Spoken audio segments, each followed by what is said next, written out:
think about what I was going to talk in this particular one because I know that Eric is going to be coming up. He's going to be talking about some sales stuff. And I got a chance to check out your slides, Eric. Where did Eric? There you go. I got a chance to check out your slides, so I want to make sure there's no overlap. And very cool. But there's one thing that I did really realize. There's different levels of sales, and you have to know where you can play. Not everyone can play at certain levels. David, I'm going to use another basketball analogy. But the truth is, people like Kobe Bryant and LeBron James, they study the game, they understand the game so well that they can test things, they can play things in a way, because they can see the game the way others can't see it. They can see 4 steps ahead of that particular play. And so the way they move, the way they do things, all that move that they took to go left, that move was to make 3 things happen in a sequence and eventually get that guy open, okay? Now, really great basketball enthusiasts, people that love the sport, that love the game, and this probably applies to all other sports, but they see all those little things. People that know very little about basketball, they go, oh, I hate basketball, it's just run, shoot the ball, run, shoot the ball, run, shoot the ball. And yeah, I mean, because you're looking at the game at a very just basic level. You're not looking at the beauty behind it, the art and all the stuff that goes along with it. And I think that goes for anything. I think music's that way. I think really great artists, anybody ever see that Dr. Dre documentary, which is really cool? I can't remember what the name of it. It was like a 4-piece on Netflix. The Defiant ones. Huh? The Defiant ones. Defiant ones. I mean, you talk about him seeing music. He sees it, and that's really crazy, right, when you think about that. And I think in sales, you have to have not only just time to study, but also experience. A lot of sales have to be pitched. A lot of failures, a lot of different types of personalities that you interact with. A lot of different circumstances happening within those personalities. You yourself will change personalities several times throughout your sales career. And so I think a lot of it comes with experience, studying the game, and also studying different styles. But the problem is, you know, there's so much different information out there when it comes to sales. I think what a lot of people do is they want to do Kobe Bryant and LeBron James plays when they're really just starting out. And for you guys, I definitely don't encourage doing some high-level stuff. Understand that there's depth and there's shallow, and I'll talk a little bit about that today. I also want to talk about the personality, because the personality that you guys take on in your sales process is actually going to be the biggest thing, the biggest part of you closing that sale, keeping that relationship going, or losing that sale. It's you. You got to sell yourself first. You guys heard that before, right? I mean, that's not new. You didn't learn that right now, but you got to sell yourself first. Well, you guys have seen some great comedians out there, so let's take comedy just to kind of pull it away. Who are some of the best comedians in the world? Robin Williams, Kevin Hart, right? Give me 1 or 2 more. Will Ferrell. Yeah, what's the other one? Okay. Would you guys agree they're comedic geniuses, right? But here's the thing. We took Will Ferrell, right? Let's take Will Ferrell. Will Ferrell, for the most part, if you watch Anchorman or you watch Step Brothers or Elf, I mean, for the most part, he's generally the same guy. Would you guys agree? Would you guys agree that generally, with the exception of a few, he wanted to test his range, but Vince Vaughn, generally the same guy. Kevin Hart, generally the same guy, right? I mean, if you're going to imitate Kevin Hart, I don't care what movie you're doing, you're doing the same imitation. But here's the thing. Now you take some of the best actors in the world. Who are some of the, like, man, they haven't made a bad movie? Al Pacino. Who? Denzel Washington, right? So you got Denzel, you got Will Ferrell. So Will Ferrell, could you imagine if he was casted for the Bad Cop in Training Day?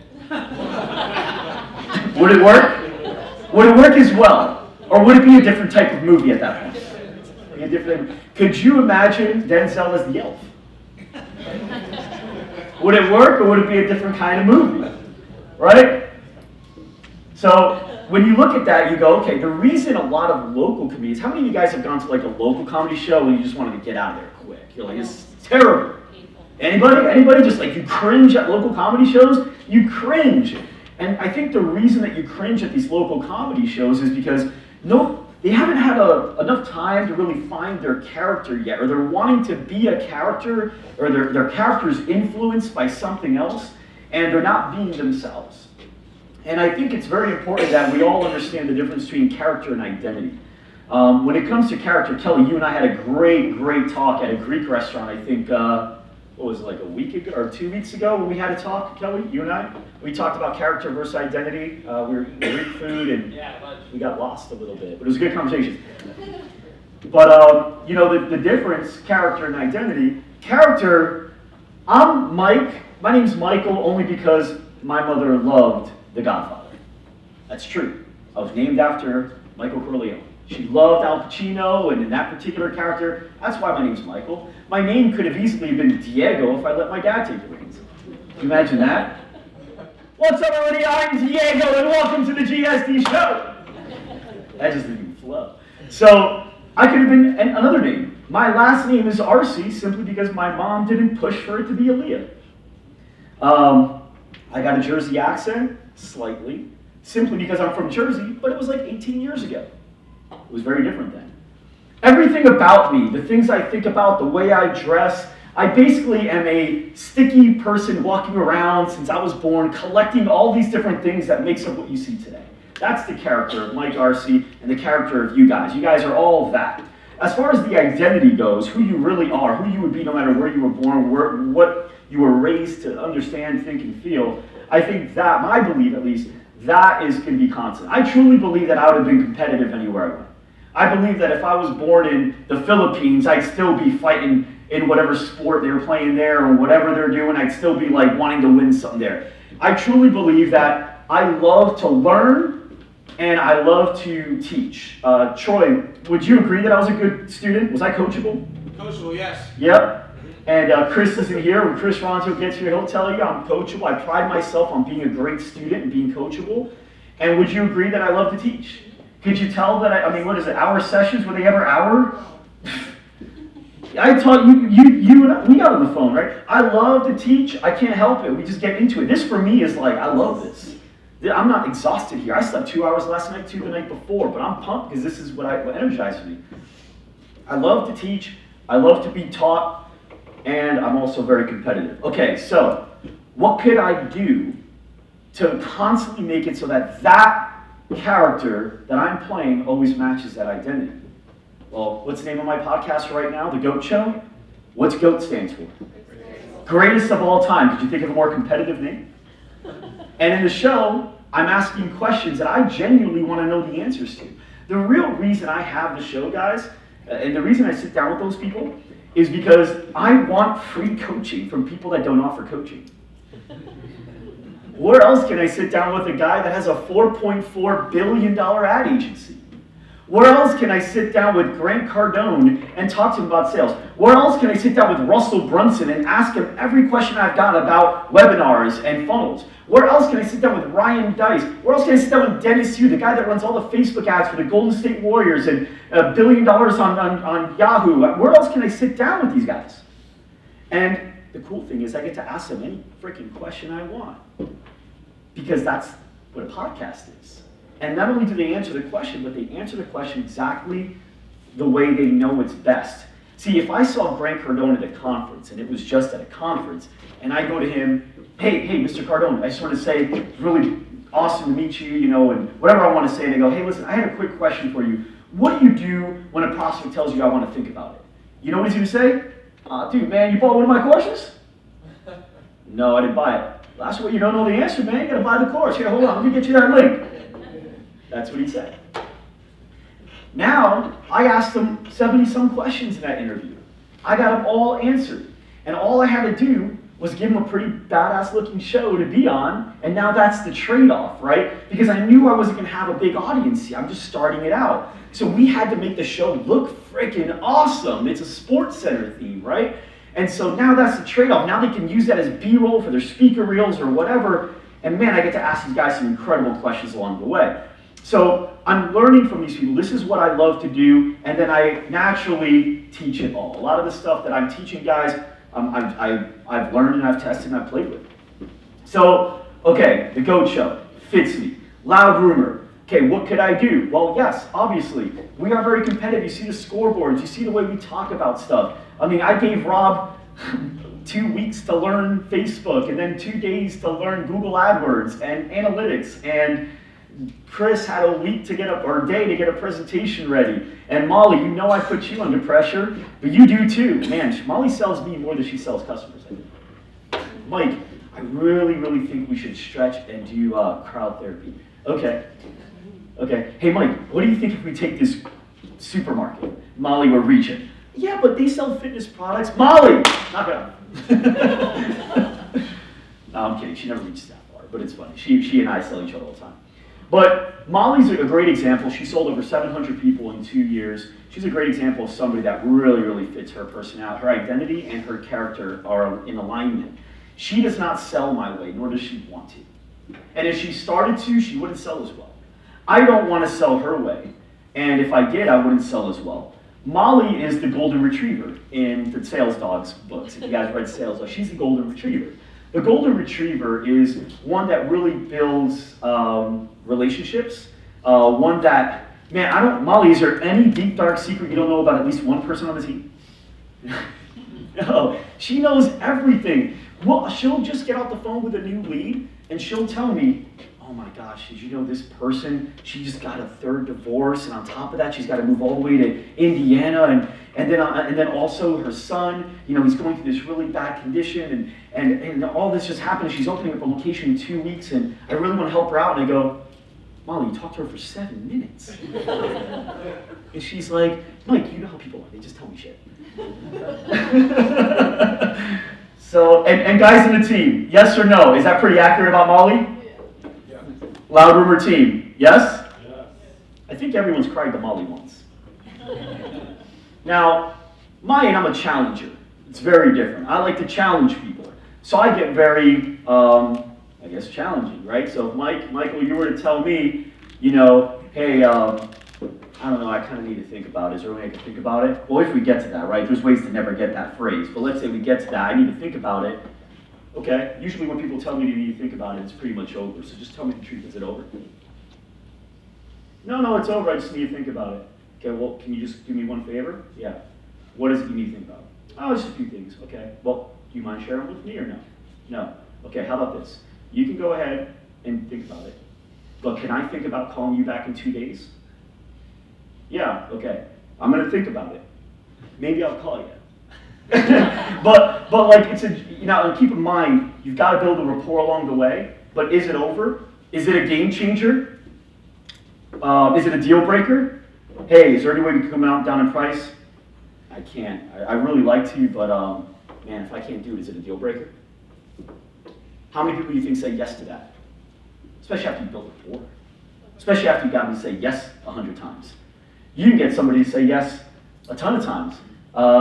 You guys in the back, Max and Natalie, we got a chance to do it. You got a free sales training yesterday, didn't you? Sure did. How was that? It was awesome. Yeah. Tell me about some of the things that we talked about.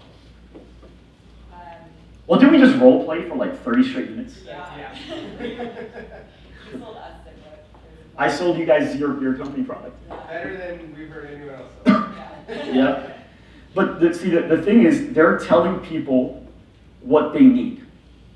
And I think in the fitness industry, I think in any company, a lot of salespeople will say what you need, right? Like, let's talk about that. What do your prospects need when they come to you? What do they need? Lose weight. What else do they need? Get stronger. What else do they need? Look better. What else do they need? Confidence. Huh? Confidence. Confidence, right? And all those things are needs/wants, right? The challenge is the way we position it in our conversation. Remember, there's a pattern of language with sales. When you really understand the pattern of language, you're saying the same thing, but in a way that it turns it from needs to wants.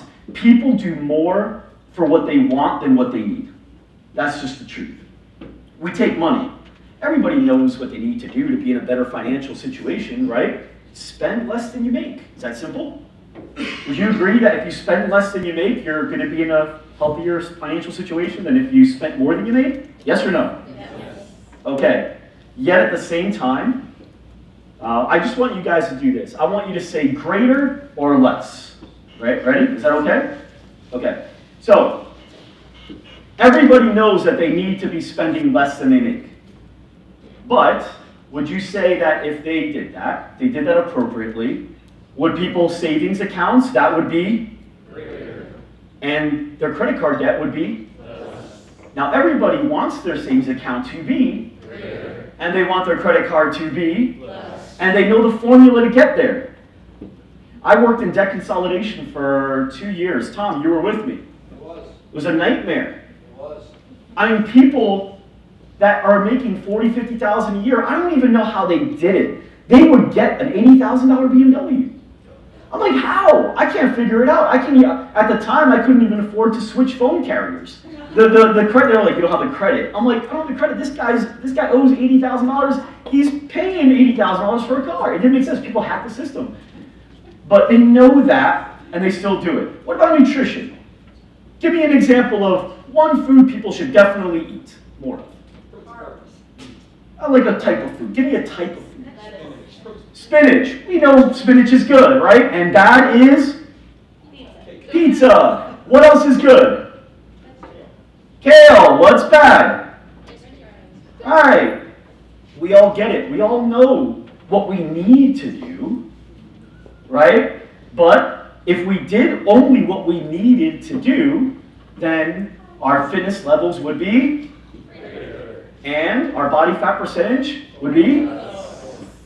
We all know that we need to go to the doctor regularly, whether it's your dentist, your physician, chiropractor, right? We all know we need to do that. I remember I worked with about 14 different dentists at Loudon, and all of them said the recommended amount to go for a checkup is about 6 months. Twice a year, 6 months, same deal. The average was 27 months. You had some people really dragging that average down, going 6, 7 years. Now, those people were not told 6 months. We all know what we need to do, okay? And if we did do what we needed to do, well then if that's the case, our health and our quality of life would be greater, and our health issues would be less, right? Last one, marriage. We all know what we need to do to have a better marriage. Would you agree? Right? And what are some examples of things that would give you a better marriage? What are some things you need to do better? Be patient, compromise, openness, date nights, right? We all know we need to do these things. And would you agree most people don't do what they need to do? Sometimes they'd rather choose what they want to do. And if we all did what we needed to do in our marriage, well then, marriage quality would be, and divorce rates would be. Okay, so are you guys starting to believe that people don't do as much as they need to do and really focus more on what they want to do? Okay, well we definitely know need. Let's talk about want. I remember when I was in high school, I actually went to 2 high schools. It was like the rich dad, poor dad high school. I went to the first high school was like we literally had metal detectors. The second high school that I went to, the kids were driving in Mustangs. I didn't fit in either spot because I was in the middle.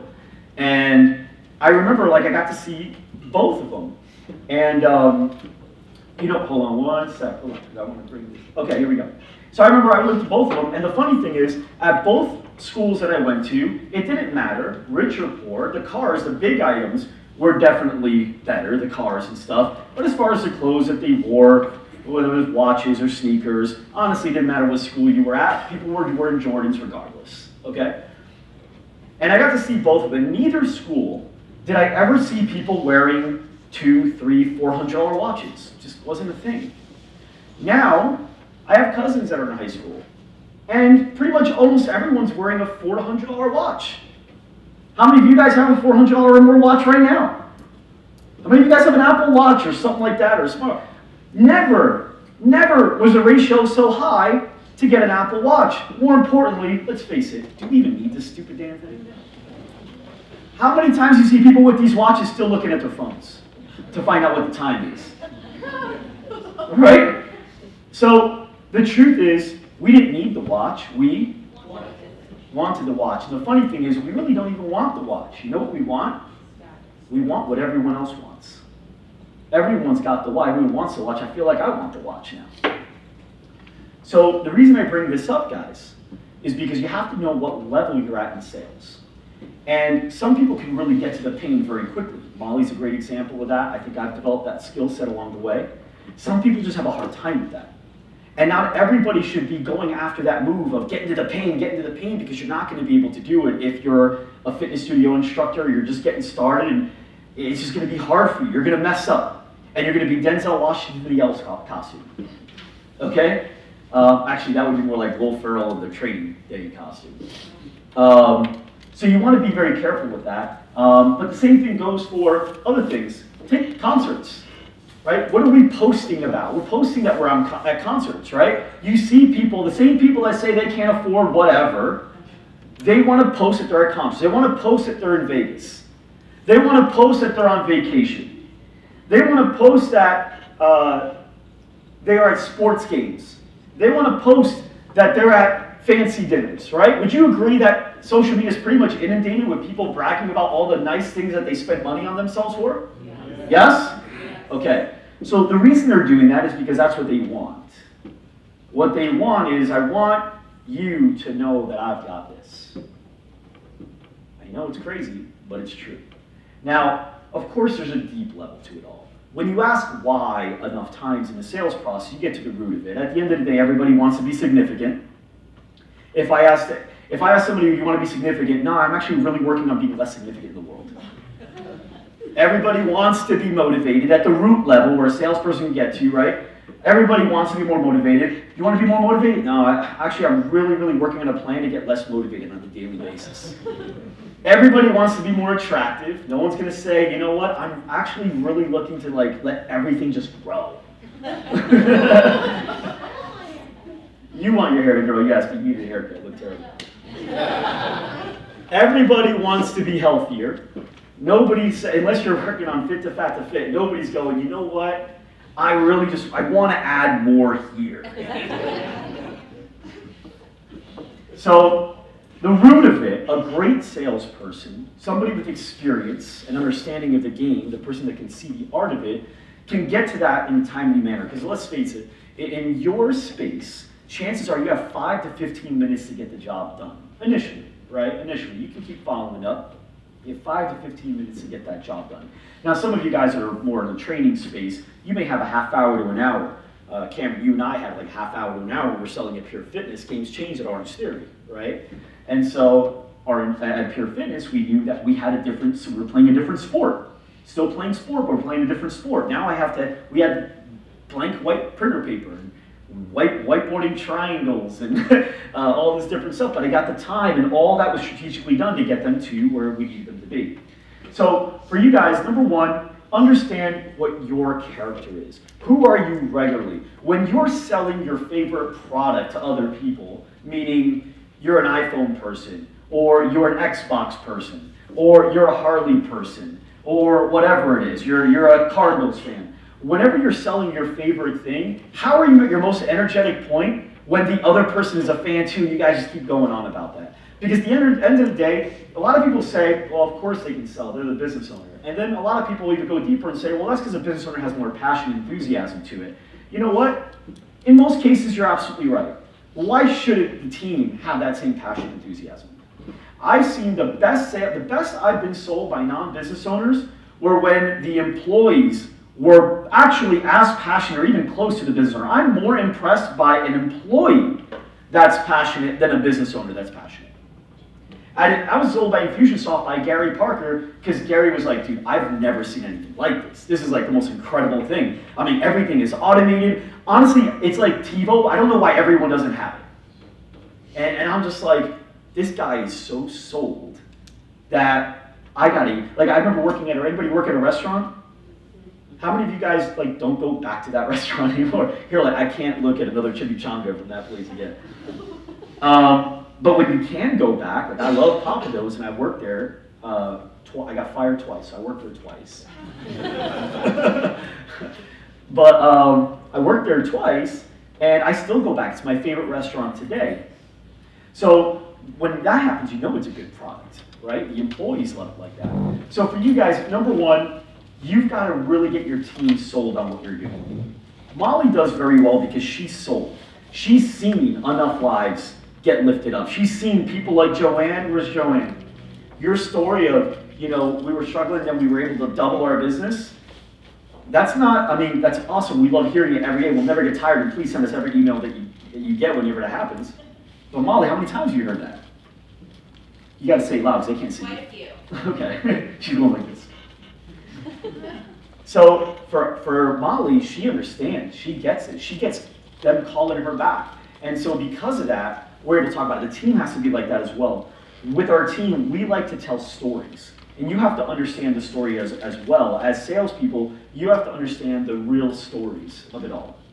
So this is really great for our sales team and our account managers because they're getting to hear people like Tom Hatton go bankrupt, Daniel coming in with $150 in their pocket, Brittany, the stress that you went through, right? They're getting to hear it, and it's all becoming real, and now they know where people are, but they can see where people have been, and they can put it all together, and I think that's truly important. You've got to really show your team how great it is, how much passion they can have, and you got to role play with them over and over and over. And just like you have to train yourself, you have to train your kids, you have to train your puppies, you have to train your employees. Training is a part of it. I train myself.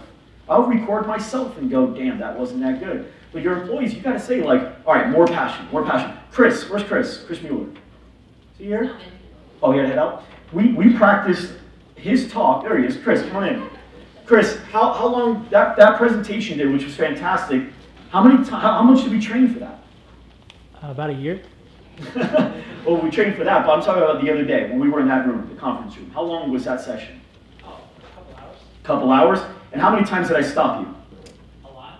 A lot? And how many times did I make you do certain things over and over and over? A lot. And certain things I'm like, look, this is good, we gotta do it that way. And then when you do something right, did I get enthusiastic about it? Totally. So you've got to do the training over and over. You got to do the role play because all of a sudden they feel it. Where's Kelsey? Kelsey, she's out there too. Kelsey, bring it in. So with Kelsey, we have this thing. There we go. Come on in. Talking about you, so you got to be here. So we like to be processed with everything: sales processes, your organization process. Everything has to be. Everything's better with systems and processes. And what was it that the girl that said constantly on CNN, what did she say about our GO.A.T show process, our podcast process? We've got to like more seamless process and MSNBC does. Isn't that crazy? But when you see it, it's beautiful. It's art. Everyone has their thing. Kelsey goes over and does this. Sam's doing this. All this is happening and you don't even see it. And that's the point. You're not supposed to, right? We know. But Kelsey, you and I role played in my office at my house, right? How long was that role play session? Like an hour. And what did we do over and over and over and over and over? Made sure we got it right. What was the first step that you kept messing up on? Opening the iPad. Now, it wasn't that you can't open an iPad. The iPad needed to be opened a certain way. I wanted it so that she goes, do you remember what it is? Hey, we just wanted to show you what the name of the show is, right? Flip it open, put it here, and she's got to talk, flipping it open, getting right to the video in one motion. It had to be 3 seconds. 3 seconds. You have to go from here to play because other stuff's happening, and if you don't do it, so it's going to get all messed up. And it's beautiful because the guest just goes from this to this, and in 4 minutes flat, we're ready to run. And everything they know how how many cameras are on them, where they've got to look. They know what questions I can ask, what questions I can't ask. They know exactly where this is going to be, what it's going to look like, how I'm going to start the show, where I'm going next. Those are plays. Golden State Warriors are a very talented team, the best team ever built. However, they run plays. Doesn't matter how good you are, how talented you are, you run plays. And you practice them over and over and over. Anybody ever see Semi-Pro? You had to punch him in the jejunum or something like that? Because like, we're going to run this play until we throw up, right? And that's super duper important. Anybody see the movie Founder, the tennis court scene? Yeah. That was the most beautiful scene I've seen in any movie. I rewound that scene like 100 times because I love watching that kind of stuff. With sales, it's the same way. Molly, how many times have you and I role played? You've been selling, you're selling well. And Molly calls me up like a month ago and she's like, hey, I got this situation. I really don't know. What do you think? How can I handle it this way? And we role play while I'm driving, while she's driving. We role played for like 20 minutes, right? And so you got to continue doing that. Everything should have a system or a process. And you don't get good at anything the first time you do it. You don't practice new moves in the game. Where do you practice new moves? Say it loud. In practice. You don't put them in the game until you've already got it fluid. Because it's not where you shoot the shot from, it's how you shoot the shot, right? I can shoot the ball like this, but it's all about everything, right? It's the form, it's the knees, it's the hips, it's the release, it's the snap. Golf. I remember Troy, man, you probably hated me, but he's over here golfing with me, and I'm like, all right, boom! And he's like, okay, that's more of a baseball swing. Oh, Tom, you were there too. Oh, God, I got embarrassed by both of you guys. They were making up fake terms, or like, oh, that was a dog leg left. And I'm like, what? Is that a real term? It is a real term? I thought you guys were messing with me. Okay, so at least I know you were. You were messing with me. So, it's also important for you guys to understand this one thing that I think really crumbles a lot of salespeople. And it's improper, uneducated projecting. Projecting of what the other person's thinking. Projecting of what the other person's probably going to do. Projecting of what your program probably sounds like to them. And projecting what you look like to that person. Oh, I feel like I'm salesy. How many of you guys feel like you're being salesy? Sometimes. How many of you guys, like in the middle of talking, you're like, oh, I feel like I'm being a little pushy? I've done it. I mean, nobody? Is it just me? Okay, I still get it sometimes where I'm like, oh, that comes off, that sounds salesy. You know what I do? What do I do? Actually, you guys know, because what do I do when I feel like I'm being salesy? Call it out. Call it out. I go, I'll say something, I'll be like, man, I'd love for you to buy this today, whatever it was, right? And I'll go, actually, hold on a second, can I just say something? They'll be like, what? I just felt like I sounded really salesy right there. Was that like the most salesy thing I could have possibly said? And they'll be like, oh, kind of. Was it? Yes or no? Yes. Okay. Can you forgive me because I really want you to buy this thing? I don't know how else to say it. I was thinking of a better way to do it, but I didn't have enough time, and the only way I could say it was the way I said it. I'm sorry. Is it okay? And they'll be like, yeah. And it's so funny, but it makes them smile. And there's a psychology behind that as well. Think about somebody you don't trust. Put your hand up when you know who it is. Who's somebody, do you have somebody in your head that you just don't trust? You would never give them $100 and expect it back. You would never leave your kids with the person. Raise your hand if you got a person you know. Okay. Now, could that person make you laugh? Genuinely. Not for social purposes, to not make awkward stuff around people around you. I'm talking about genuinely. Did that person make you laugh? No. Think about the person you trust the most. Whoever it is, think about the person you trust the most, the person you trust with your life. Could that person easily make you laugh? Do you laugh at that person without them even wanting to be funny? Yeah. Or are you just like your mom, right? Like you just watch your mom and you laugh. I'm like, oh my gosh, she's so funny. You know, she didn't even mean it. She just asked me like, you know, if I wanted more pasta. And I'm like, she sounds so stupid. I know it's funny, but like the way she does it, like it's weird. My mom and I have a funny relationship. And you know, the reason that is because trust gives that permission, right? That vulnerability, it's that permission, the way I think and feel about you. But you can trick your brain to do it backwards. You can actually trick your brain to make somebody believe they trust you more, get somebody to trust you more if you can make them smile first. If you can make them start smiling, if you can make them start laughing, right? What do they do with trailers and movies? What do they put in the comedies? What do they do? They jam all the what in that trailer? All the best parts, stuff that makes you laugh, right? What do they like to do in the very beginning of the movie?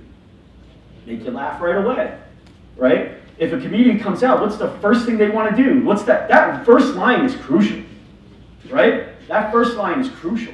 So we can actually start getting that trust a lot faster if we can make them smile, even just a smile. Do you guys know that even a fake smile creates real smiles because it releases serotonin? The muscles that actually trigger during a fake smile actually releases serotonin and can actually start creating genuine smiles. So you guys want to find ways to actually make the person laugh, and the easiest way to do it is to poke fun at yourself. I'm really good at quick math. I mean, I was a waiter. Anybody that's been a waiter is good at quick math. I could do 15 and 20% like that, you know? And when it comes to now, call to actions and click-through rates, when it comes to acquisition costs and all that, like I can figure that out quick. But I will give the person a few wins in the sales process, and I'll take a few losses, and then I'll beat myself for it in order to get that person to trust, and also be forgiving. So, an example. Can I role play with you real quick? Yeah. Okay, so what do you say your customers pay per month? $150 per month? Okay, so you said they stay for an average of 6 months or so? I know that's 900. Okay? Okay, so 150 times 6 months. Oh man, I'm like the worst at math. What does that come out to? 156, what is that? 200. 900? Okay, it's 900? Okay, see that's why you do what you do, and that's why all I do is run ads. Okay, so will you believe me if I tell you I'm way better at running ads and doing simple math like that? Yeah, please. Oh, you? Okay. And it's so funny because somebody will just kind of like chuckle, and that's it. I need a little win. Because people are more willing to take risks after wins than they are after losses. I want you to think about good days and bad days. Good days, okay? You got a good day. You wake up, you got a text message from your wife. Hey, honey, just wanted to let you know to have a great day at work. I had to get to the gym early, but I love you. Then you get to work, and your one employee is so happy because they just got this one customer they've been working on to get the results they need. On top of that, you get to your email and you got 3 customers that tell you how thankful they are for what you've done. Then on top of that, you go to the gym and a girl asks you out and you go, I'm married. That never happened. That win doesn't happen for me, but I'm saying it can happen for people. But you get little wins like that throughout the day, and a good day. Would you guys agree, like stuff like that's a good day? And then in a day like that, when you have to take a risk for your business, I mean, you're in such a positive mood right now, and I want you to imagine nothing worked well for you that day. You woke up, and your wife is pissed at something you forgot to do the night before, and you went to sleep. And then on top of that, you get to work, and an employee quit. On top of that, you found out that 3 customers just paused. Then you go to the gym, and a girl asks you if you're the cake boss with a beard. That's happened. When I was younger, I actually got Viddy from Doogie Howser and Eddie Munz. But see, poking fun at yourself, people, it's okay, right? Like you guys smile at that, and that's fun, but it works. And so when you have a bad day, though, you're not taking any chances. I can't do anything right today. So when you're selling, find a way to give them a few wins. Find a way to get them to be right about something. Find a way to get them to be smarter. The best mentors, you know, the things that I've noticed is it's not the people that make you feel like they're the smartest in the room, but the ones that make you feel like you're the smartest in the room. It's not the ones that make you think that they're the most motivated person, but that you actually are now becoming the most motivated person, right? When you can be that person, the one that, man, I just feel more motivated around this person. Man, I just feel smarter around this person. Man, I just feel more confident around this person. You have a much higher chance of selling that person. But you have 15 minutes. There's ways to do that, and there's ways to win at that. And later today, we're going to be actually doing a little bit of role play so you can see. Would that be okay? You guys want to do a little role play a little later? Yeah. Okay, cool. But when you guys are making sales, it's very important to understand, pick one style that you're going to go with. Make sure it matches your character. Make sure that character matches your identity, and then roll with it. Don't not be you. Brittany, you can never be Grant Cardone. Don't ever be, because I know you watch his stuff and you can take away stuff from it, but don't ever have that personality, right? And, because that just won't work, and Molly definitely cannot be Grant Cardone, okay? Last thing before we head off here, we go ahead and get Eric on, and go lunch and then get Eric on. Eric's going to actually go on while we're eating lunch here. Questions. One of the things that I've learned, Dave Berg is one of my mentors. He's actually one of your mentors as well. And actually Mike is one of your mentors. He's actually your boss too. But Dave is really great at Socratic mentoring. You guys know what I mean by that? He asks really, really great questions. And the questions, the funny thing is, I know the answers to all those questions. So a skill that I've started developing is finding a way to ask yourself really great questions. I'm extremely competitive. How do I take advantage of that? You know a question I ask myself almost daily? These guys know I do it all the time. How can we put ourselves out of business? What would we have to do to put ourselves out of business? Because I want to do that before someone else does. What would be the thing? If someone was going to take me out today, what would they do? Oh, I'm not actually asking. Oh, okay. But that would be one, right? You know what the funny thing is? We built Loud Room University because that was the answer we came up to at one of them. We asked that question and we said, man, people want to know how to do this themselves. We created Loud Room University, and you can do that. So, but we ask that question all the time. What would they have to do? Conference is one of them, right? And so, what would somebody have to do to take you out, Brittany? What would somebody have to do to take you out, Matt? Man, Matt, taking Matt out would be very difficult. I need a sledgehammer. I don't even know if that would work. But what would I have to do? What would they have to do to take me out?